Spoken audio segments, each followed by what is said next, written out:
Kalau betul Tuhan itu ada, kenapa Tuhan tidak terlihat?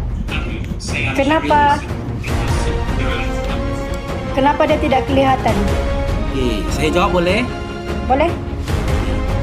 Tidak semua yang ada sebelum kita membahas tentang tidak kelihatan Tuhan, ya terlihat atau tidak terlihatnya Tuhan, ya untuk membuktikan dia ada atau tidak ada. Tidak semua sesuatu yang ada di atas bumi ini kita bisa lihat. Setuju nggak Bunda? Setuju. Contoh bakteri, kita nggak bisa lihat bakteri, tapi kita yakini bakteri itu ada. Ketika kita terjangkit penyakit, dokter menyatakan adanya bakteri karena kita sakit. Dari makanan yang kita makan ada bakterinya. Yang kedua, apalagi angin. Gitu loh, benar kata teman-teman di bawah. Angin ada. Apakah angin terlihat? Tidak terlihat. Yang ketiga, apalagi yang ada akal. Akal itu ada, tapi tidak terlihat. Buktinya akal itu ada, pola hidup dan gaya hidup kita berbeda sama hewan. Sementara hewan tidak punya akal. Gitu loh. Jadi, jangan kita paksakan pemikiran kita yang tidak berdasarkan logika kita dalam memahami Tuhan.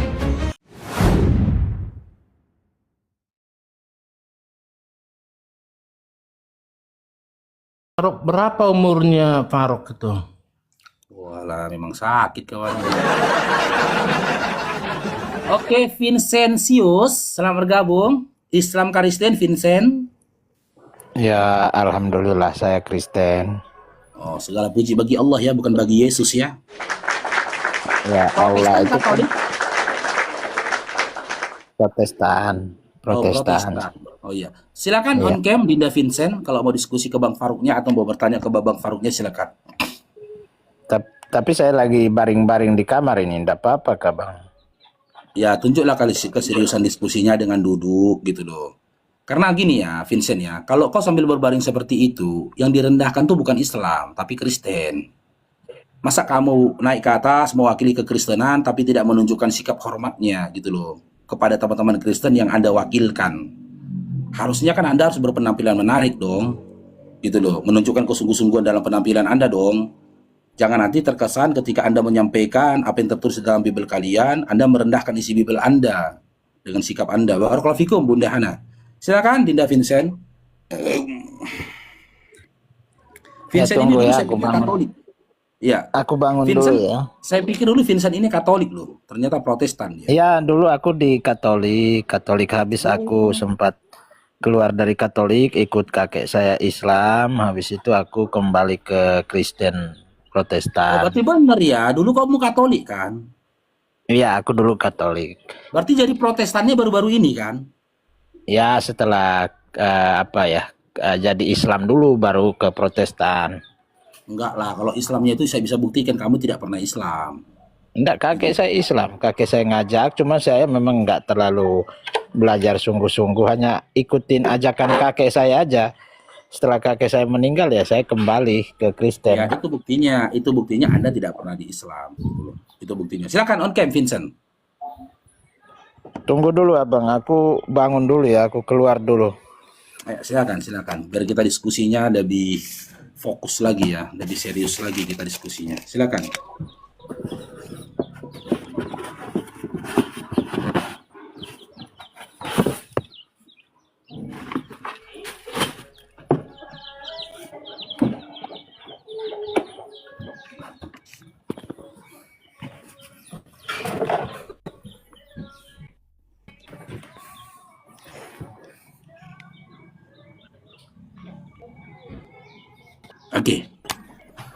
Oke, silakan. Kalau mau Ya, bertanya ke Bang Abang. Faruknya silakan. Ya, kalau mau bertanya ke Bang Faruknya silakan. Saya mau belajar aja bang kepada Bang Faruk Kunai untuk belajar aja sih. Ya, Kalau ilmu diskusi saya jauh bang, jauh dari Bang Faruk. ya silakan. Nggak ngerti apa-apa saya. Boleh saya mulai? Iya, Oke. Kita mulai ya teman-teman ya. Jadi gini ya Vincent, saya tadi mendengar pernyataanmu yang mengatakan dulu kamu Katolik, dari Katolik kamu Islam, dari Islam kamu ke Protestan, gitu ya. Nah, ketika seseorang itu iya memeluk ke betul, dalam Islam, betul abang. ya, Ya, ketika seseorang itu hendak memeluk Islam yang berawal dari luar Islam, itu ada validasi, ya, yang menjadi tolak ukur seseorang itu dinyatakan sah menjadi seorang Islam. Di mana validasi yang diberikan itu, yang memberikan validasi itu adalah Nabi Muhammad SAW. Yang berdasarkan surah Al-Fat ayat 29, surah Al-Jum ayat 2 yang memberikan pengajaran.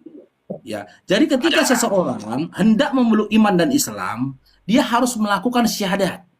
Di mana dalam hadis dikatakan Nabi Muhammad SAW yang mau menyampaikan dalam bentuk apa? Perintah. Antas syahadah. Hendaknya kamu bersyahadat. Kau bersaksi. Hendaknya kamu bersaksi tiada Tuhan selain Allah dan Nabi Muhammad SAW adalah utusan Allah. Nah, ketika seseorang itu mengucapkan dua kalimat itu tadi, maka sudah Islamlah dia. Lalu disempurnakan dengan rukun-rukun Islam yang lainnya. Dengan dia sholat dan yang lainnya. Gitu loh. Cuman ketika si Vincent, kita anggap benar nih, Vincent ini kan keluar dari Islam, pernah di Islam, lalu dia ke Kristen, Protestan, kan gitu. Validasi yang didapatkan Vincent bahwasanya Yesus mengenal Anda, menerima Anda, atau Tuhan yang Anda tuhankan itu menerima Anda sebagai Kristen Protestan, itu apa tolak ukurnya?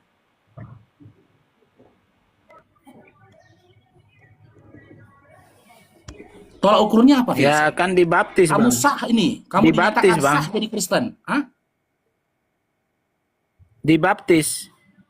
Oke, dibaptis. Oke. Kalau memang tolak ukur dibaptis, Abang. gitu, iya. Kalau memang tolak ukurnya baptis, barakallahu fikum Bunda. Nah, tolak ukur menjadi Kristen, syarat sah menjadi Kristen itu harus dibaptis. Siapa yang mengajarkan hal itu?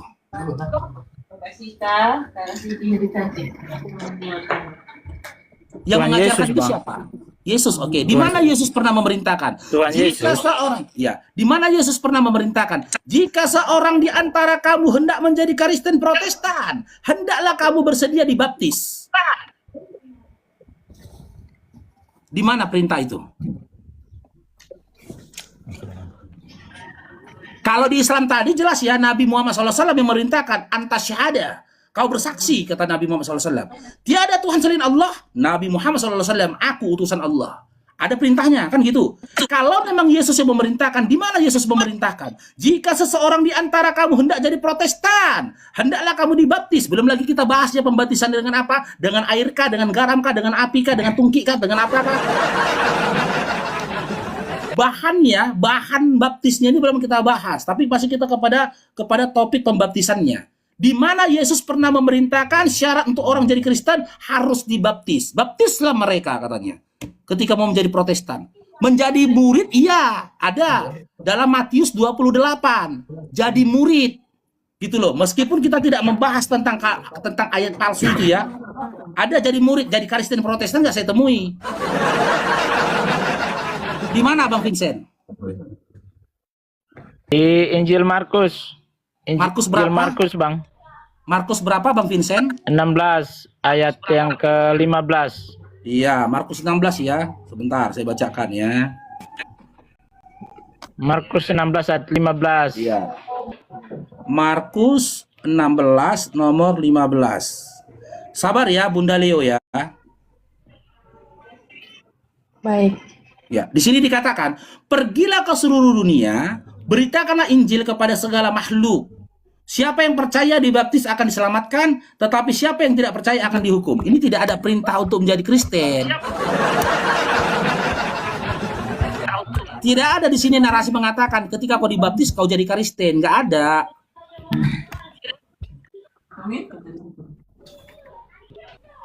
Vincent, Aku percaya, Bang. Aku percaya. itu urusan Anda. Kalau masalah percaya personal Anda, kepercayaan Anda berdasarkan personalnya Anda, itu nggak bisa Anda bawa kemari.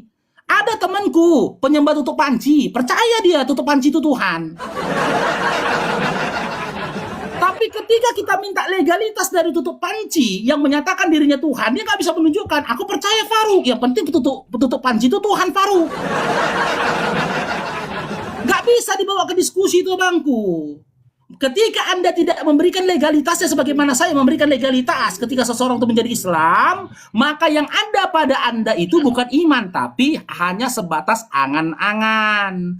Dan Yesus tidak mengenal apa yang Anda imani dan apa yang Anda percayai, karena Anda tidak bisa memberikan validasi dari Yesus itu sendiri. Sementara saya bisa menjamin, Nabi kami Nabi Muhammad SAW mengenal seperti apa imanku dan mengenal seperti apa ibadahku. Karena apa? Karena apa yang kulakukan berdasarkan perintah dari dia. Antas syahadah. Begitu. Oke, Bunda Leo. Selamat bergabung. Islam Kristen, Bunda Leo. Halo, ya saya Kristen. Ya, silakan. Ada yang mau ditanyakan, Bunda Leo, atau membahas tema kita, silakan. Saya dari Malaysia. Saya mau tanya, kalau betul Tuhan itu ada, kenapa Tuhan tidak terlihat? Kenapa dia tidak kelihatan? Oke, saya jawab boleh? Boleh? Oke. Tidak semua yang ada sebelum kita membahas tentang tidak kelihatan Tuhan, ya terlihat atau tidak terlihatnya Tuhan, ya untuk membuktikan dia ada atau tidak ada. Tidak semua sesuatu yang ada di atas bumi ini kita bisa lihat. Setuju nggak, Bunda? Setuju. Setuju.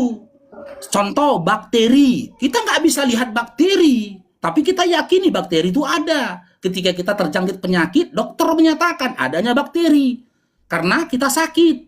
Dari makanan yang kita makan ada bakterinya. Yang kedua, apalagi angin. Gitu loh, benar kata teman-teman di bawah. Angin ada. Apakah angin terlihat? Tidak terlihat. Yang ketiga, apalagi yang ada? Akal. Akal itu ada, tapi tidak terlihat. Buktinya akal itu ada, pola hidup dan gaya hidup kita berbeda sama hewan. Sementara hewan tidak punya akal. Gitu loh. Jadi, jangan kita paksakan pemikiran kita yang tidak berdasarkan logika kita dalam memahami Tuhan. Tuhan itu tidak terlihat karena itulah bentuk kemuliaan bagi Tuhan. Kenapa Tuhan tidak terlihat? Itu cara Tuhan untuk menjaga kemuliaannya. Bayangkan ini kakak Leo, maaf ini ya. Yesus aja yang digambarkan kelihatan dengan rupa yang seperti digambarkan oleh teman-teman Kristen. Diolok-olok nggak Yesusnya? Diolok-olok. Di Eropa ada orang berpenampilan rambut gondrong, berjenggot, pakai jubah putih, terus pakai sorban dia imamah warna merah, joget-joget di diskotik, lari-lari joget-joget di kolam berenang. Diperolok-olok dia. Gitu loh. Karena dia berpenampilan seperti itu. Kenapa Tuhan tidak terlihat? Karena Tuhan itu tidak mau disamakan dengan makhluk. Yesus dalam Matius 11 nomor 25, Yesus punya Tuhan, Bunda. Dalam Matius 11:25 Yesus punya Tuhan. Dan Tuhannya Yesus juga tidak terlihat. Yohanes 5:37. Musa ketika memberikan pengajaran kepada Bani Israel, dia juga punya Tuhan. Gitu loh. Di mana tertulisnya dia punya Tuhan? Yesaya 45 nomor 3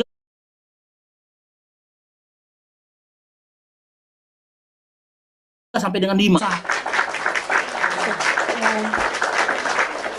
Jadi Tuhan yang tidak terlihat bukan ajaran baru yang disampaikan oleh Islam, karena seluruh para nabi-nabi terdahulu pun menyampaikan Tuhan tidak terlihat. Bunda Leo, silakan lanjut yang kedua, Bunda.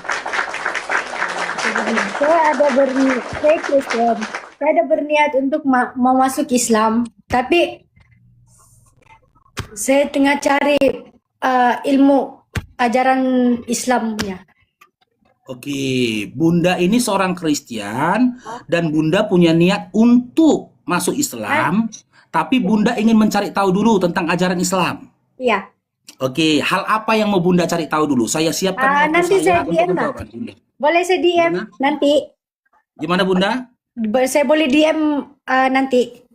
Oke, diterima dulu, Bunda. Permintaan pertemanan saya diterima dulu. Oke, karena sudah diterima, saya sudah fallback Bunda. Karena gini, Bunda, kalau Bunda belum fallback saya, DM Bunda nanti nggak bisa saya baca. Oke. Terima kasih. Oke, siap Bunda Leo, siap ya. Semoga Allah berikan hidayah pada Bunda, dilembutkan hatinya, ya, dicerdaskan, akalnya dimudahkan saya Kristen sama Malaysia. jasadnya. Ya. Terima kasih. Terima kasih banyak Bunda, sehat-sehat Bunda dan Assalamualaikum. keluarga ya. Waalaikumsalam. Oke, silakan Vincent, kita lanjutkan si Vincent. Doakan teman-temannya supaya Bunda tadi yang dari Malaysia tadi diberikan hidayah oleh Allah teman-temannya. Itulah luar biasanya Islam. Islam, pertanyaan apapun yang ditanyakan kepada Islam, Islam bisa menjawab dengan data yang sinkron dengan akal. Data, akal, data, akal. Atau terkadang akal, data. Ini sinkron, berdampingan terus nih. Gitu loh. Bukan dengan data, akal-akalan. Data, akal-akalan.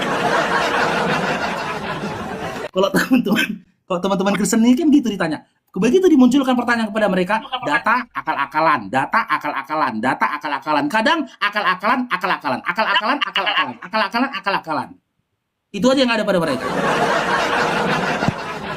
Ya silakan Vincent, kita lanjutkan lagi. Silakan. Vincentius.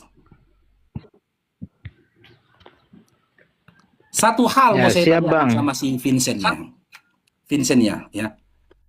Setelah Anda menjadi seorang Kristen Protestan, hal apa yang Anda dapatkan ketika menjadi Kristen? Di luar dari berita-berita atau cerita-cerita kosmik.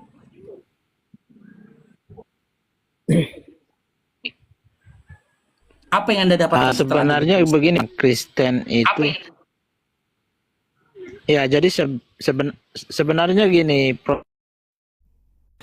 beda nama gereja saja, Bang. Karena saya mau kembali Katolik sudah malu, Bang. Sudah malu, akhirnya saya pilih bergereja di Protestan.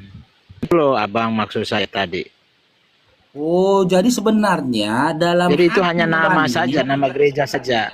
Oh, berarti sebenarnya dalam hati nurani Anda nggak percaya lagi tuh dengan Protestan ya. Anda lebih nyaman di iman Katolik gitu ya.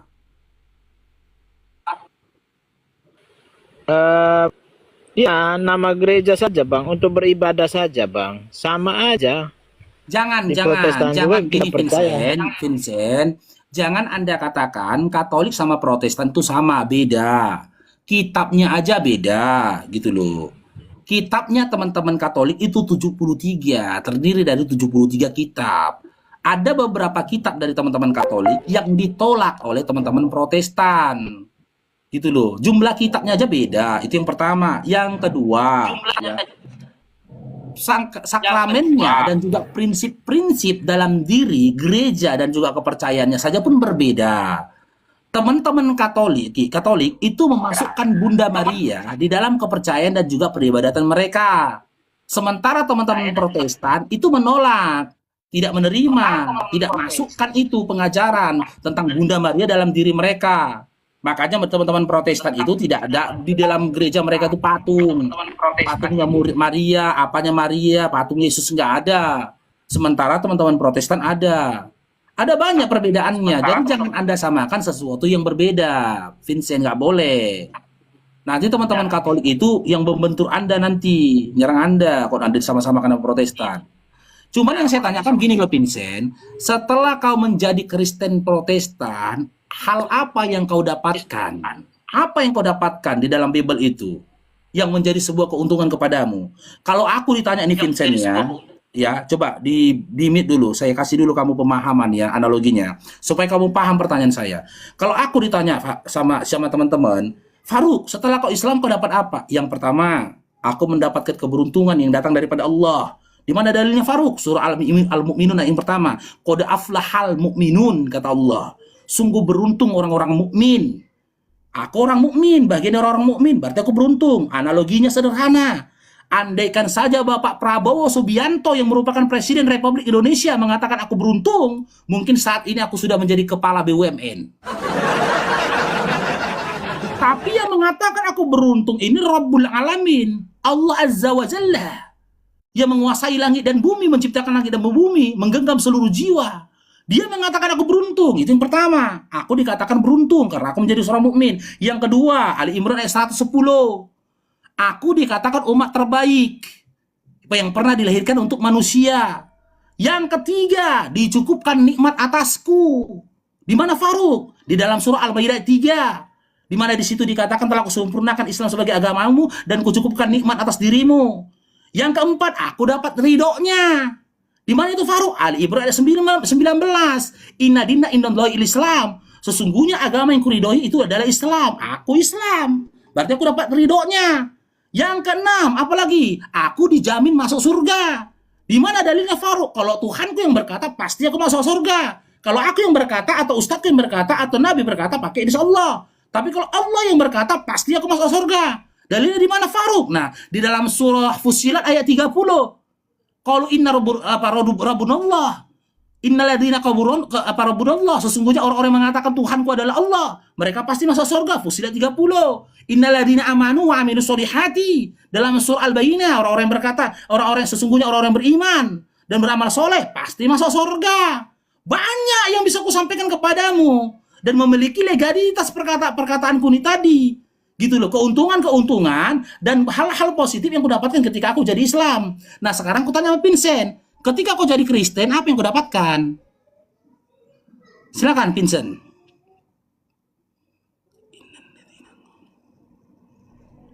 Vincent? Ya, yang saya dapatkan ya selamat Bang, masuk surga. Di mana Yesus menjanjikan keselamatan bagi Kristen masuk surga? Yohanes pasal 14 ayat 6 Bang. Nggak ada itu. Nggak ada itu. Di dalam Yohanes 14 nomor 6 tidak ada kata-kata Kristen. Itu yang pertama. Di dalam Yohanes 14 nomor 6 tidak ada kata-kata surga. Itu yang kedua. Dan yang jadi poin pertama, makanya saya bilang, kalian masih Kristen karena kalian nggak pernah baca Bible kalian itu sampai tuntas dari awal. Yohanes 14 nomor 6 itu adalah jawaban dari pertanyaan Thomas kepada Yesus. Baca dari nomor 13-nya. Itu jawaban yang diberikannya kepada Thomas. Komunikasi dialog dia kepada Thomas. Lalu dia berkata, akulah jalan kebenaran dan hidup, kepada Thomas, bukan kepada Kristen. Makanya saya bilang jangan dicomot-comot. Sementara kepada Kristen, Yesus memberikan beberapa tanda. Tanda yang pertama, tanda si penyesat. Di mana dalilnya Farouk? Lukas 21 nomor 8. Kata Yesus, waspadalah supaya kamu jangan disesatkan. Karena banyak orang akan datang mengaku sebagai aku, ya, memakai namaku dan mengaku akulah dia. Ciri dari si penyesat dalam Lukas 21 nomor 8 kata Yesus, dia mengaku-ngaku dirinya Yesus. Dan dia memakai nama Yesus. Siapa yang memakai nama Yesus sebagai nama Tuhannya? Kristen. Yang kedua, tanda yang kedua, ya, bagi Kristen, diusir oleh Yesus. Dikatakan Yesus si pembuat kejahatan, bahkan disangkal oleh Yesus. Di mana di itu Farouk? Matius 7 22-23. Barang siapa yang memanggil Yesus Tuhan, bernubuat dengan nama Yesus, bermujizat dengan nama Yesus, mengusir setan dengan nama Yesus, diusir oleh Yesus, disangkal oleh Yesus, dan dikatakan Yesus si pembuat kejahatan. Matius 25:41, pembuat kejahatan itu orang-orang terkutuk, itu akan dilemparkan ke dalam api bersama dengan si iblis. Berbanding terbalik setelah aku Islam. Di Kristen, dalam Matius 7 22-23, aku dapat dipanggil Yesus Tuhan, diusir Yesus. Di Islam, dalam Fussilat 30, innalladzina qalu rabbunallah, Fussilat 30, manggil Tuhan itu adalah Allah, memanggil Tuhan Allah, Tuhanku adalah Allah. Ketika aku berkata Tuhanku adalah Allah, aku istiqomah atas itu sampai aku meninggal, masuk surga. Di Kristen manggil Yesus Tuhan kena usir. Di Islam manggil Allah Tuhan masuk surga. Ya aku pakai logika aku lah. Ya mending aku di Islam. Tuhanku mengakui imanku. Di Kristen Tuhanku tidak mengakui imanku. Makanya dalam Yohanes 8 nomor 40-43 Yesus berkata, hal apa yang membuatmu nggak mengerti apa yang kusampaikan, Vincent? Hingga kamu menolak apa yang kusampaikan kepadamu. Di mana apa yang kusampaikan ini berasal daripada Tuhan yang mengutus aku. Silakan, Dinda Vincent, dilanjutkan. Silakan, Dinda. Bukan menolak, Bang. Bukan menolak. Segala sesuatu kan perlu hidayah. Perlu hidayah. Jadi kalau dikatakan menolak, tidak. Saya kan tadi mengatakan saya datang ke sini untuk belajar. Belajar sama Bang Faruk, mendengar dulu. Gitu, Bang. Jadi Nah, apa yang makanya disampaikan itu bagus. ya, makanya si Vincent kalau mau belajar sebaiknya ya pegang bolpen sama kertas. Itu adab dalam belajar, Vincent. Itulah Islam ini. Islam ini ada adabnya. Cemana kau belajar di sawah-sawah? Mana percaya orang kau belajar di orang di sawah-sawah? Kalau belajar oke lah di sawah-sawah, Vincent. Tapi setidaknya pegang bolpen, pegang kertas. Kamu bisa tunjukkan kesungguh-sungguhanmu dalam belajar, mencatat. Kenapa saya katakan ini, Kan Vincent? nanti ada rekamannya, Bang.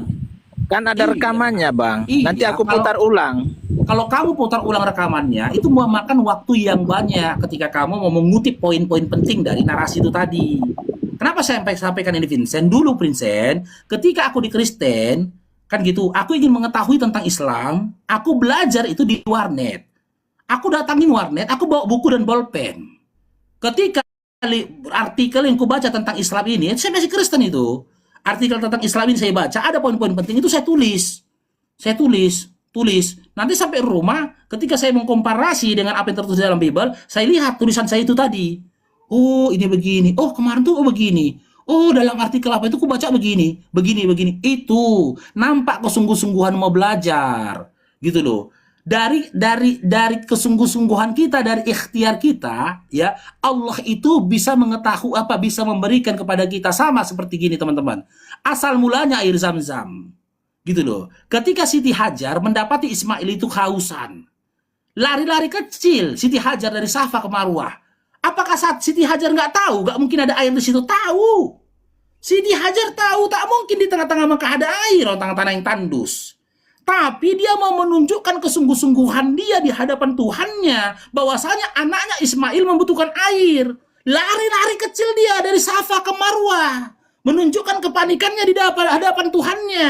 Anakku Ismail sedang kehausan. Datang pertolongan Allah dari kesungguh-sungguhan Siti Hajar. Ketika Ismail menghentakkan kakinya, keluar air dari situ. Maka disebut Zam-Zam. Apa artinya? Mengumpul, kata Siti Hajar. Dia mengorek-ngorek tanah, membuat bendungan atas air itu tadi, supaya air itu tadi yang keluar dari kaki Ismail tidak melebar kemana-mana. Maka dikatakan Zam-Zam, mengumpul, katanya. Senang Siti Hajar. Di keruk-keruknya tanah itu dibikinnya bendungan, untuk membuat air itu seakan-akan di dalam sebuah kolam. Itu. Dari situ kita bisa belajar. Hasil itu, sebuah hasil, itu tuh bisa dilihat dari bagaimana ikhtiar. Dari mana kesungguh-sungguhan kita, Bang Vincent. Gitu loh. Makanya Bang Vincent itu harusnya nunjukkan sikapnya kalau memang mau belajar. Begitu. Oke, sebentar dulu Bang Vincent ya. Kalau nggak ada lagi mau ditanyakan, Bang Vincent nggak apa-apa, tetap boleh di atas Bang Vincent ya. Tapi saya sapa tamu yang lain dulu Bang Vincent ya. Boleh? Nggak apa-apa di atas Bang Vincent ya. Saya sapa tamu yang lain Silakan dulu. Bang, silakan. Boleh. Oke. White Saber.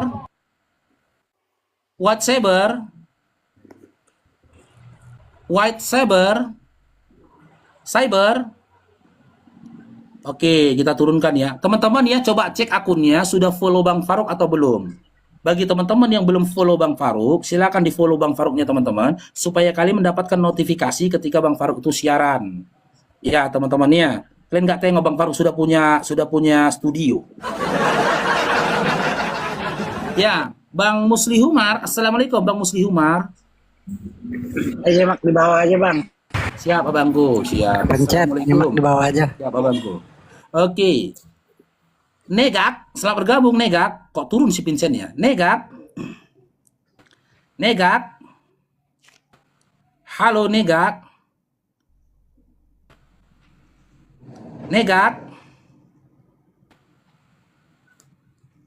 Oke, kita turunkan. Sainuddin. Ayo teman-teman, dinaikkan ke 300k teman-teman ya. Bang Faruk kalau bisa ketika rungkat nanti, Itu tap-tap layarnya sudah 1 M teman-teman. Sudah 1 M. Makanya teman-teman, saya butuh kerjasama bagi teman-teman semua ya, supaya kita bisa memberitakan teman-teman ya, mensiarkan ya ajaran seluruh para nabi melalui seruan Nabi Muhammad SAW ya, supaya semakin banyak jiwa-jiwa yang diselamatkan teman-teman.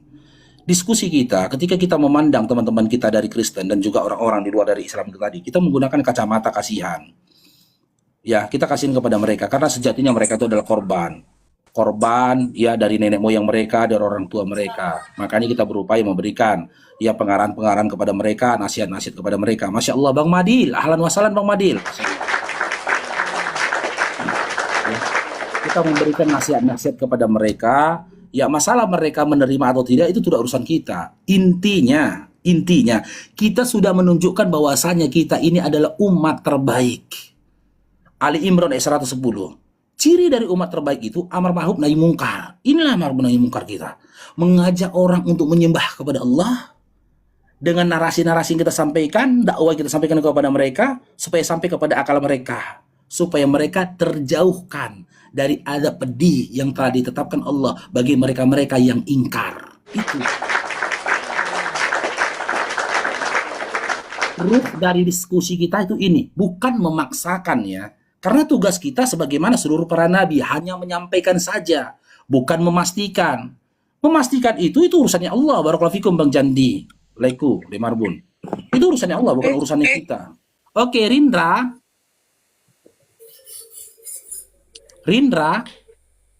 Petani, selamat bergabung Petani. Masya Allah. Yuk teman-teman, naikkan 400k teman-teman. Layarnya teman-teman. 400k. Petani. Halo Petani. Ya. Tapi teman-teman ya, ketika saya di Kristen dulu, saya berpikirnya sederhana teman-teman. Pemahaman saya itu sederhana. Setelah saya membaca Bible, pemahaman saya sederhana begini teman-teman. Bagaimana aku bisa jadikan Bible yang ada padaku ini sebagai petunjuk dan juga kitab suci bagiku, sementara di satu sisi aku mempercayai diriku, meyakini diriku sebagai pengikut-pengikut Yesus. Karena apa? Ya, saya berpikir seperti itu. Barakallahu fikum Pak Muhammad. Yesus itu kitab sucinya bukan Bible. Ini informasi yang mungkin terlupakan bagi teman-teman Kristen. Kitab suci Yesus itu bukan Bible. Kitab suci Yesus itu tidak terdiri dari 66 kitab. Tidak terdiri dari 73 kitab. Yesus itu nggak pernah punya kitab suci yang disebut dengan kitab Matius, Markus, Lukas, Yohanes, kisah para rasul dan yang lainnya, nggak ada. Bagaimana bisa aku nyatakan diriku pengikut Yesus tapi kitab suci yang kumiliki berbeda dengan kitab sucinya Yesus? Oke, orang selamat bergabung halo orang. Ini logika sederhana. Coba teman-teman, logika sederhana nggak? Logika sederhana. Kalau aku memaksakan kitab Kejadian, Keluaran, Bilangan, Ulangan, Imamat itu adalah kitab Taurat, kan gitu, kitab Taurat. Yesus itu di dalam Matius 5:17 sampai dengan 18 menyatakan dirinya datang untuk menggenapkan hukum Taurat, menggenapi kitab Taurat dan kitab para nabi. Gitu loh. Sementara sebutan lain daripada Taurat itu adalah Alkitab, yang artinya satu kitab. Bagaimana Taurat punya 5 kitab? Taurat tapi 5 kitab. Cobalah. Yang kedua, Taurat itu bahasa Hebrew, bahasa Ibrani, sesuai dengan bahasa kaumnya. Nah, kitab yang ada padaku yang kukatakan kitab Taurat, bahasa Indonesia. Sejak kapan Musa berbicara dengan bahasa Indonesia? Sejak kapan Musa menerima wahyu dalam bentuk bahasa Indonesia? Jangankan masuk surga, masuk akal pun berat. On time. Ayo teman-teman, semangat kita ke 400k titik layar kita teman-teman ya. On time. Halo on time. Oke, turunkan moderator, yuk. Redmi. Halo Redmi. Redmi. Sebenarnya itu pemikiran-pemikiran logika-logika yang sederhana. Itu yang membuat aku di awal ya, sebelum aku Islam itu, aku nggak yakin lagi pada kekristenan. Karena ketika Kristen itu didefinisikan pengikut-pengikut Yesus, aku sendiri tidak mengikuti Yesus. Gitu loh. Bagaimana aku katakan aku mengikuti Yesus, sementara kitab suci yang kumiliki berbeda dengan kitab sucinya Yesus? Gitu loh. Yang kedua, peribadatan yang kulakukan berbeda dengan peribadatannya Yesus. Yang ketiga, apalagi tempat peribadatanku berbeda dengan tempat peribadatan Yesus. Yang paling penting apalagi, imannya Yesus berbeda dengan imanku.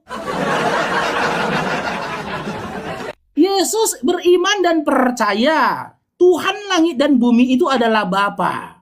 Bahkan kalau dikaji di dalam Bible, dalam perjanjian baru, Yesus tidak pernah menyebut nama Tuhan. Itu pertanyaan besar itu. Yesus gak pernah menyebut nama Tuhan. Bagaimana teman-teman Kristen mengatakan Yesus itu adalah nama Tuhan?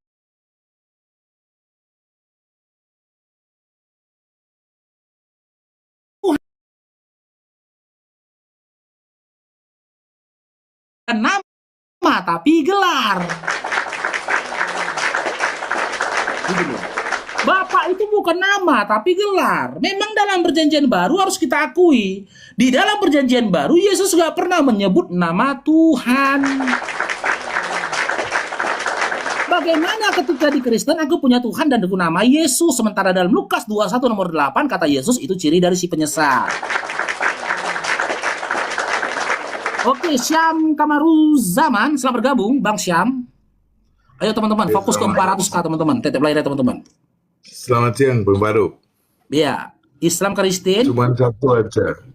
Kristen, Bang. Selamat siang. Oh, silakan on cam, Bang Syam. Nggak apa-apa, kita diskusi santai aja, Waduh, Bang. nggak pakai baju saya, Bang. Dipakai aja, Bang. Nggak apa-apa, Bang. Sebentar kan, pakai baju nggak nyampe 5 menit kan. Kita tungguin Abang pakai baju. Bahkan Abang kalau mau mandi dulu, silakan kita tungguin Abang mandi, nggak apa-apa. Gitu loh. Tapi Ya, baru pulang poin gereja, utamanya Bang. itu on cam, gitu loh. Mencegah apa? Mencegah pemikiran dari penonton kalau ini sudah sudah disetting. Jangan nanti narasi-narasi dari Abang gitu loh didengar oleh teman-teman di bawah, ah ini nggak Islam nih, atau ini nggak Kristen ini, masa Kristen kayak gini, settingannya nih gitu loh. Tapi kalau Abang sudah on cam kan bisa ditengok oleh teman-teman di bawah, oh ini wajahnya. Kalau memang teman-teman punya perasaan, punya keraguan-raguan atau sangkaan ini adalah settingan, nah Oke, teman-teman Bang. di bawah bisa memastikannya gitu loh. Silakan Bang Syam. Protestan atau Ya, Katolik kalau tadi- boleh tahu Bang Syam? Gimana, Bang? Protestan atau Katolik ini Bang Syam? Protestan, Bang. Silakan Bang, silakan. Ya. Tadi saya tertarik dengan pernyataan Abang yang kalau Abang itu umat terbaik. Iya. Kan begitu ya? Iya, Nah, Ali Imran 110. relasi dengan itu, Bang. Merelasikan dengan pernyataan Abang itu, apa tanggapan Abang tentang surat Ali Imran ayat 55? Oke, kita buka ya.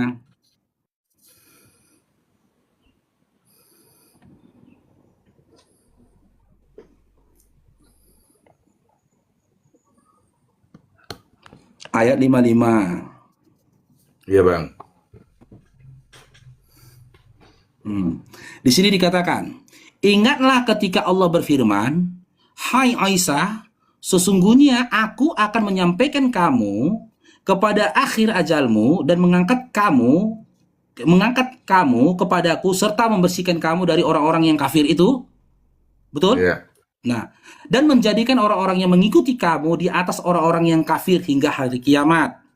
Kemudian hanya kepada akulah kembalimu. Lalu aku memutuskan di antaramu ya tentang hal-hal yang selalu kamu berselisih padanya. Yang jadi pertanyaan itu apa nih, Bang? Ya. Yang dimaksud dengan gini, saat Allah berfirman kepada Nabi Isa bahwa pengikut setianya akan diunggulkan atas orang-orang yang ingkar sampai akhir Orang-orang hari kafir. kiamat. Gimana tuh, Bang? Yang jadi pertanyaannya apa? Menanggapi hal itu, Bang. Jadi pengikut-pengikut Isa ini kan dijanjikan akan diunggulkan. Iya. Kan begitu, Bang?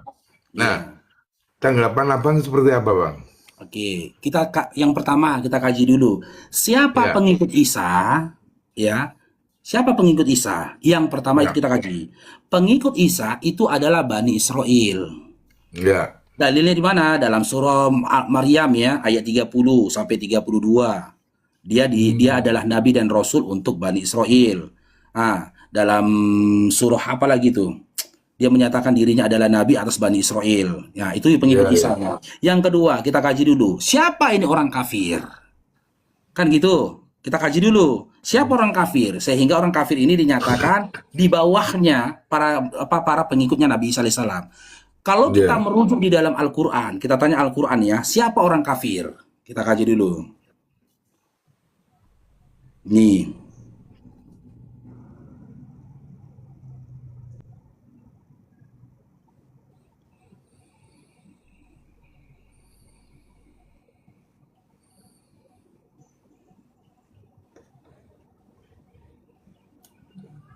Ya, kalau kita merujuk kepada Al-Quran, nah kita berpegang kepada surah Al-Maidah ya. Kita buka nih. Surah Al-Maidah ayat 3. Kita tahu dulu nih, siapa ini pengikutnya Isa, siapa orang kafir yang dimaksudkan di bawahnya Isa. Kita ya, buka dalam surah Al-Maidah ayat 73, Bang. Nih. ya, Sesungguhnya kafirlah orang-orang yang mengatakan bahwasanya Allah salah seorang dari yang tiga. ya, Padahal sekali-kali tidak ada Tuhan selain dari Tuhan yang Esa. Jika mereka tidak berhenti dari apa yang mereka katakan itu, pasti ya, orang-orang kafir di antara mereka akan ditimpa siksaan yang pedih. Ciri pertama berdasarkan surah Al-Maidah ayat 73 ini mengatakan Tuhan itu terdiri dari tiga. Yang mengatakan salah seorang dari yang tiga. Kan gitu. Kalau di dalam teman-teman Kristen memahami dengan konsep Tritunggal. Ciri pertama, orang-orang kafir itu yang mengatakan Tuhan itu Tritunggal. Kan gitu. Sementara umat Islam meyakini berdasarkan surah Al-Ikhlas yang pertama, Tuhan Allah itu Esa. Gitu loh. Dan saya juga beriman pada Tuhan Allah yang Esa. Saya tidak beriman dan tidak mengatakan asap rokoknya, Bang. Nanti kena ban kita, Bang. Nah, saya juga menolak orang-orang yang mengatakan Tuhan itu satu di dalam tiga. Nah, berarti saya bukan bagian dari orang kafir ya. Karena saya bukan bagian dari orang kafir, tidak bisa dikatakan Isa itu di atasnya saya. Gitu loh.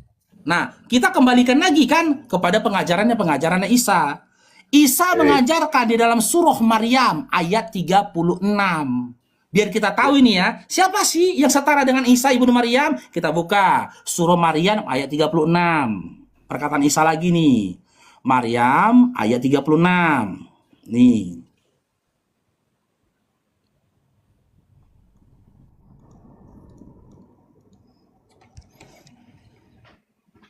Salah nih. Oke, kita balik nih, Bang. Maryam 36. Inilah poin dari pengajaran yang Isa. Jadi orang-orang yang mengatakan dirinya adalah pengikut yang Isa ibnu Maryam harus memiliki pemahaman dan iman seperti ini. Apa ini? Ini dia. Sesungguhnya Allah adalah Tuhanku dan Tuhanmu.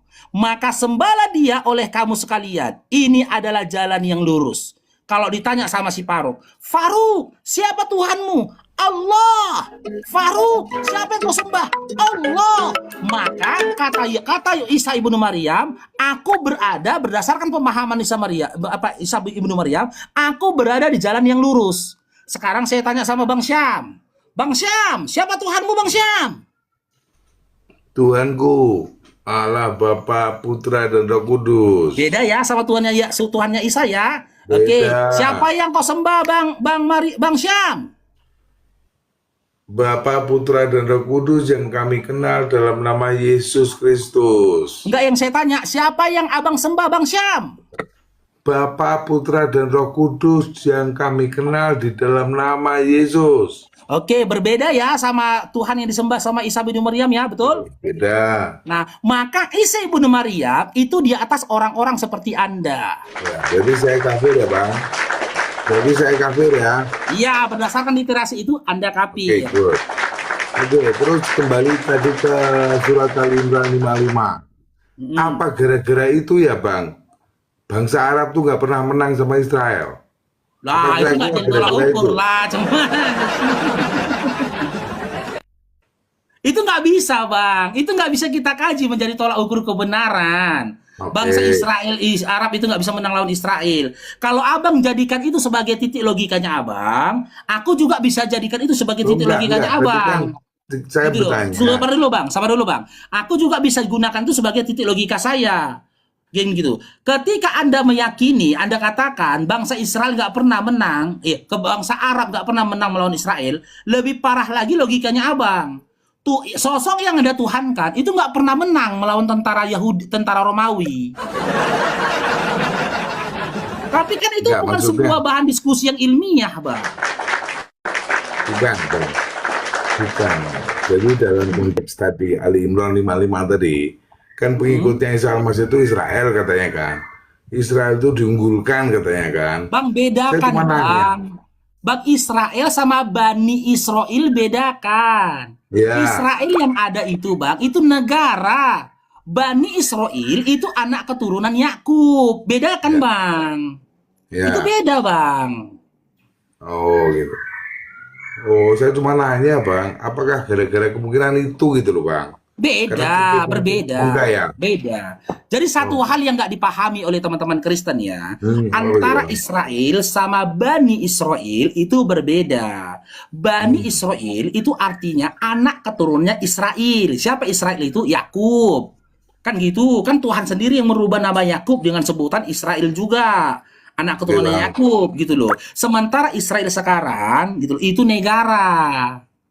Mereka bukan anak keturunannya Yakub. Oke Bang. Ya udah cuma mau nanya itu Bang. Ya, oke. Tapi kalau saya Terima kasih, kembali Bang. membahas saya minta Abang bahas temanya ini gimana, Bang? Gimana tuh?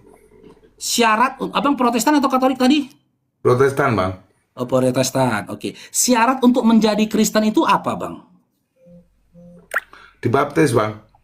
Di mana sih tertulis dalam Bible? Syarat jadi Kristen itu harus dibaptis. Ketentuan itu di mana tertulis? Baptislah atas nama Bapa, Putra dan Roh Kudus. Jadikanlah semua bangsa muridku. Baptislah mereka di dalam nama Bapa, Putra dan Roh Kudus. Itu Bang. Di situ tertulisnya jadikanlah semua bangsa, Matius 28 tertulis jadikanlah semua bangsa muridku atau jadikanlah semua bangsa Kristen. Jadikanlah semua bangsa muridku, baptislah dalam nama Bapa, Putra dan Roh Kudus Bang. Nah, kenapa Abang jadi Kristen?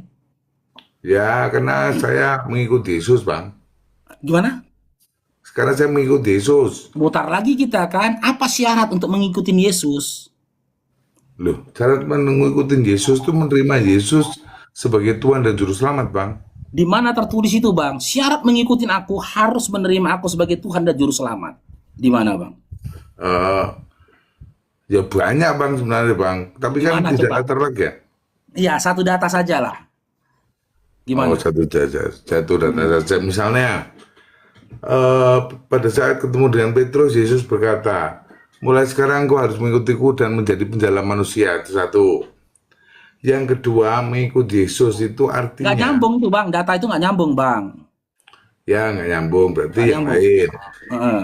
Mengikuti Yesus itu kan mungkin tidak ada tertulis letterlah. Tetapi kita meneladani dan hidup sesuai dengan ajarannya. Oke. Kalau kita tanya Yesus gimana, Bang? Gimana Bang? Kita tanya sama Yesus, syarat ikut dia itu gimana? Oh, Boleh? nggak apa-apa, Kita tanya Yesus Bang. langsung? Oke, kita tanya. Boleh Bang. Yesus, apakah syarat mengikuti kamu Yesus? Yang pertama, Yesus menjawab dalam Matius 15:24, harus Bani Israel. Syarat ngikut dia yang pertama itu harus Bani Israel. Matius 15:24. Yang kedua, di dalam Matius 10 nomor 5 sampai 6. Harus juga Bani Israel. Kenapa harus Bani Israel? Karena dia diutus hanya untuk Bani Israel. Kenapa dia diutus hanya untuk Bani Israel? Karena Yesus bahagian dari para Bani Israel. Ada apa itu Bang? Noise itu Bang. Nah, sementara abang sendiri itu bukan bahagian dari Bani Israel. Nggak akan mampu abang mengikuti adat istiadat mereka. Nggak akan mampu abang mengikuti aturannya mereka. Gitu loh. Sama analoginya gini bang. Abang nggak akan mampu hidup menjadi orang-orang Norwegia. Abang nggak akan mampu hidup menjadi orang-orang Zimbabwe. Abang nggak akan mampu hidup menjadi orang-orang yang tinggal di pedalaman tanah gurun, nggak mampu, gitu loh. Jadi ketika ada orang yang diutus untuk kaum di situ, kaum di tempat yang kusampaikan tadi, ya, itu orang-orang yang boleh mengikuti dia adalah kaumnya sendiri. Jadi poin pertama, syarat mengikut Yesus harus Bani Israel. Matius 15:24, Matius 10 nomor 5 sampai 6. Silakan. Saya tanya, apakah abang Bani Israel? Bukan bang. Bukan. Berarti abang nggak lolos ya Ya, nggak dalam memenuhi syarat kualifikasi ya bang ya. ya. Berarti saya nggak memenuhi syarat ya bang. Nggak memenuhi syarat menurut Yesus, bukan menurut Oke. saya. Sip. Udah bang. Ya. Yang penting mengaku saja bang. Tapi kalau abang tetap menyatakan diri sebagai pengikut Yesus kan gitu, itu urusannya Ya. abang dan kita nggak boleh memaksakan itu. Penting abang Iya tahu dong, Bang. konsekuensi dan juga realitas yang ada gitu loh. Yes, setuju bang. Sekarang kita Maka buktikan Allahmu yang palsu, nabimu yang palsu, kita buktikan mana? Winter, sabar dulu. Islam Kristen Winter. Bukan. Woi, saya sudah tinggalkan Islam itu, tidak masuk di akal ajarannya. Sekarang kita buktikan. Islam Mau Kristen kita buktikan? Winter. Saya sudah tinggalkan Islam itu, Ya, Muhammad itu saya silakan on tinggalkan. cam. Jangan jadi babi, Nah, jangan bangga Winter. sekarang kenapa kau mengikut Cam, silakan. Silakan. kau mengikut Nabi palsu? Silakan. Gara-gara On cam, bodoh, silakan Dinda. Silakan. tembak batu. Adalah pula orang jadi babi bangga yang aja. Winter, silakan on cam Dinda. Batu kau babi. Winter. Kalau seperti ini teman-teman jangan langsung percaya ya kalau dia ini Kristen ya, karena dia nggak on cam. Jadi jangan langsung dibalas menghujat kekristenan tuh jangan. Gitu loh. Jangan dihujat teman-teman. Jangan tappingan di bawah juga jangan dibalas dengan menghujat kekristenan. Bisa jadi ini adalah orang yang menyusupi dunia dialektika ya untuk membenturkan antar orang beragama gitu loh. Banyak ngomong. Karena dia tidak berani on cam. Dia bukan Kristen ini. Ini penyusup. Penyusup untuk membakar ya, menyulut emosi teman muslim dan juga teman Kristen. Winter, boleh on cam Dinda?